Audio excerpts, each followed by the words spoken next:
Vamos falar de 5 causas que podem gerar aquele desconforto na garganta, aquela sensação de bolo, de que você está engolindo e que tem alguma coisa atrapalhando. E vai logo entendendo, ser humano, tu vai perceber que a maioria não tem nada a ver com câncer. Fica aí, ser humano, que eu vou te explicar. Eu sou o Dr. Márcio Fernandes, cirurgião geral e cirurgião de cabeça e pescoço. E esse canal é destinado ao mundo da cirurgia, curiosidades e tudo mais. A coisa mais importante que vocês têm que entender é que a sensação de bolo na garganta, a sensação de que você está com dificuldade para engolir, não necessariamente existe um tumor, existe uma alteração que está empatando que aquele alimento passe. Muitas vezes é realmente uma sensação. E muitas vezes não quer dizer que o exame vai dar alterado, mas aquela sensação, ela pode existir. Você pode ter aquela sensação. E o que a gente vai discutir hoje são justamente 5 causas que podem gerar essa sensação e esse desconforto. E de brinde eu também vou falar alguns exames que a gente faz para tentar descobrir isso. A primeira das causas, pessoal, e essa é campeã, é a doença do refluxo. E o que é a doença do refluxo, pessoal? É aquele paciente que tem o ácido do estômago e que ele volta para o esôfago. E dependendo da intensidade desse refluxo, ele pode vir até mesmo para a garganta. Então você vai imaginar a seguinte coisa. Imagina que quando você vai fazer um peixe, então quem já cozinhou peixe, que a gente vai colocar aquele peixe de molho no limão, ele nem fica de molho no limão puro, ele fica de molho numa água com limão. Se a gente deixa aquele peixe ali meia hora que você vai olhar, a pelezinha dele já está saindo, ou seja, ele já está cozinhando no limão. Então imagina a agressividade do ácido do limão naquela carne do peixe. Só que quando você tem refluxo, o ácido do estômago que volta para sua garganta é exatamente a mesma coisa. E às vezes quando você dorme, aquele ácido passa a noite marinando a sua garganta, passa a noite agredindo a sua garganta. O que vai acontecer? Vai inflamar, pessoal, não só a região da garganta, a região da laringe, a região da faringe que fica lá atrás, e tudo que inflama, você sente aquela região abaulada. E é claro que quando você vai engolir aquele peso, aquela coisa que parece que não está passando direito. Por quê? Porque aquilo está machucado, aquilo está lesado. E aquele processo inflamatório, ele não vai só gerar o inchaço, o edema, ele também vai gerar uma secreção mais espessa, mais grossa.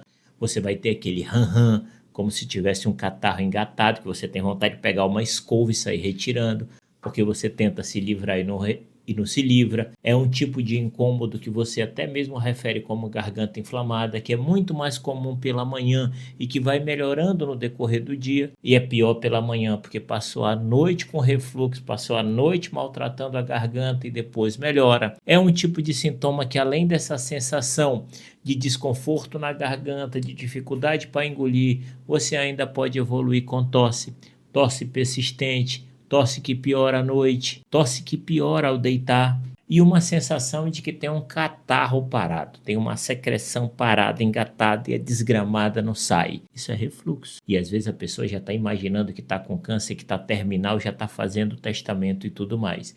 E às vezes não passa de um refluxo. E isso pode piorar muito com aqueles pacientes que ficam fazendo uso de limão em jejum, ou seja, pacientes que não têm a menor indicação de fazer isso, porque não tem a estrutura para fazer isso, porque já tem uma doença que prejudica e isso vai potencializar esse problema e ainda ficam pior desse sintoma. E a doença do refluxo, a gente consegue diagnosticar ela com um exame simples de videolaringoscopia, uma câmerazinha que a gente vê dentro da boca, além de um exame de deglutograma para a gente avaliar se o ácido que está no estômago está voltando para a garganta. E o tratamento é através de medicação e comportamentos de dieta e medidas comportamentais. Pessoal, agora é a hora que eu peço. Se esse conteúdo estiver sendo útil, se inscreve no nosso canal, isso ajuda tanto a gente que é produtor de conteúdo e, lógico, estimula, né? Porque se você está fazendo uma coisa e ninguém tem reação nenhuma, por que a gente vai fazer aquele tema novamente? Então a gente reaborda mais os temas que têm mais importância para as pessoas, tá bom? Um abraço no coração de vocês, vamos voltar para o vídeo. O segundo, pessoal, e aqui eu vou colocar como segundo, mas a gente nunca vai pensar nele como segundo lugar, tá bom? É a ansiedade e a tensão muscular. Geralmente a ansiedade e a tensão muscular vai entrar como critério de exclusão. A gente vai procurar todo o resto. Se a gente não achar nada, Se a gente não achar nenhum exame que comprove os outros tipos de problemas que levam à dificuldade para engolir, e o paciente for ansioso, for estressado, excessivamente preocupado, com uma carga de estresse grande, com um trabalho que limita muito, ele que aumenta a sua carga de estresse, aí sim a gente vai pensar em ansiedade e tensão muscular.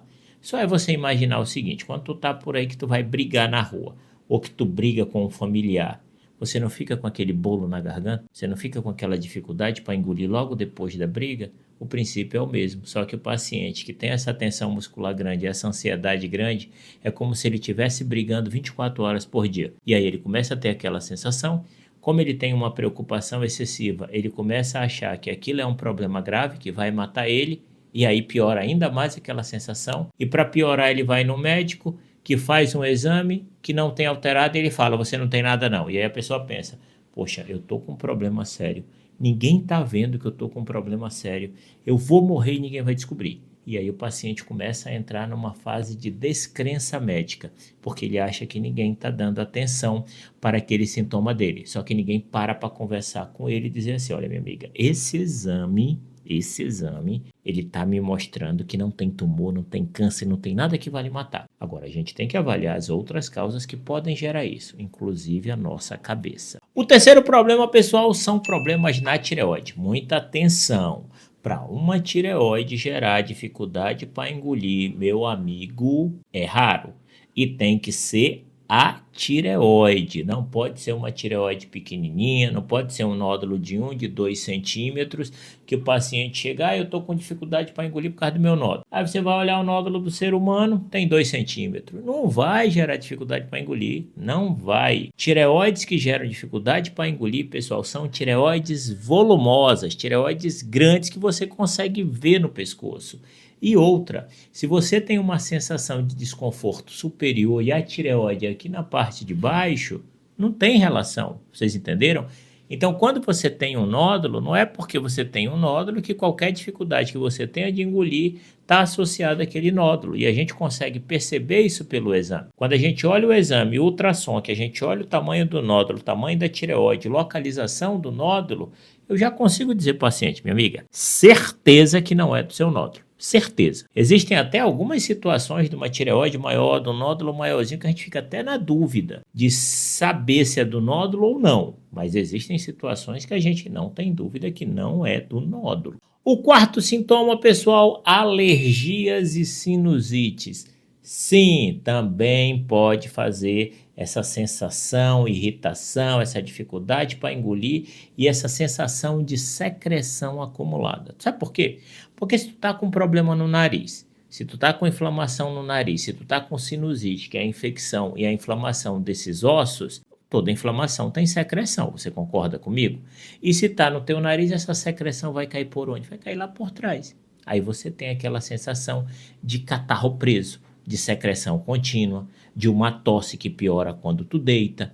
E claro, pessoal, que junto com isso você vai ter muito catarro, você vai ter o nariz entupido, você vai ter a sensação de pigarro, sensação de secreção descendo, e aí, claro, o tratamento é direcionado para os problemas. Se for uma sinusite que o paciente está em crise, a gente vai tratar a sinusite, se for uma alergia, a gente tem que tratar a alergia. Lembrando que tem situações que a alergia vai ter melhora, mas não vai ter cura. E a quinta e última, e com certeza é a menos comum, tá, pessoal?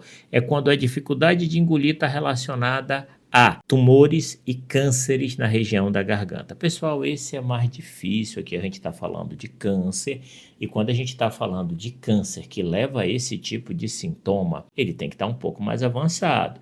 Você não vai simplesmente ter um desconfortinho e dizer, ai meu Deus, é um câncer. Não, vem junto com algumas coisinhas. Por exemplo, um câncer avançado para gerar esse tipo de dificuldade para engolir, primeiro, o paciente vai ter que ter uma ferida na boca. E você sabe que se você tem uma afta pequenininha já dói, imagina uma ferida maior. Aquilo vai doer. Quando você for engolir, que você fizer o ato de engolir, que a língua se mexer, é como se estivesse enfiando uma faca no local onde tem a ferida. Não é só um bolo, não é só uma sensação de bolo. Uma outra questão é que esse tipo de paciente vai ter um emagrecimento grande e sem causa aparente. Por quê? Porque ele não estava fazendo a dieta, ele emagreceu.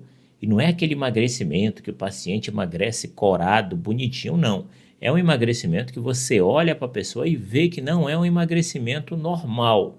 Não é um emagrecimento saudável. Para completar, essas pessoas elas podem evoluir com rouquidão e não é aquela rouquidão transitória de um show que você foi e ficou gritando feito um desesperado e no outro dia estava rouco e depois a voz melhorou. A gente está falando de rouquidão persistente, sem melhora e com piora progressiva, porque câncer não melhora, a não ser que você trate. Além de poder evoluir com sangramentos, dificuldade para respirar, essa dificuldade para engolir ela não vai melhorar, ela só vai ter piora e principalmente se vier associado a um histórico pesado de ingestão de álcool e uso de tabaco. Vocês conseguiram entender, meus amigos? É lógico que se você tem esses sintomas, mesmo eu falando para vocês que na imensa maioria não vai ser algo grave, você precisa ser avaliado por um médico. Claro, é o profissional que avalia e verifica a melhor forma de tratamento para o seu problema. Pessoal, se esse vídeo foi útil, não esqueça de seguir, de compartilhar, se ele realmente faz diferença na sua vida, tá bom? Um abraço no coração de vocês e fui!